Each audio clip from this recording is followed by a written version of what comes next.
இந்த வயசுல உங்க மேல சில காரியங்களை, சில பொறுப்புகளை ஆண்டவர் உங்க மேல வைத்திருக்கிறார். உங்க திராணிக்கு மிஞ்சினது போல நீங்க ஃபீல் பண்றீங்களா? ஒன்றும் விழுந்து போக விட மாட்டார். கொண்டு போய் வைக்க வேண்டிய இடத்துல கொண்டு போய் வைக்க விடுவார். போய் சேர வேண்டிய இடத்துல கொண்டு போய் சேர்ப்பா. ஒன்றும் நஷ்டப்பட்டு போக விட மாட்டார். நீங்க ஆனா தொடர்ந்து முன் செல்லணும்.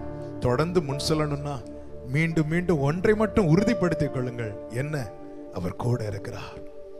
அவர் போய்விட மாட்டார், போய்விடுவார் என்று சொல்லவில்லை. நம்முடைய பலவீனம் இது, நம்முடைய பலவீனம்.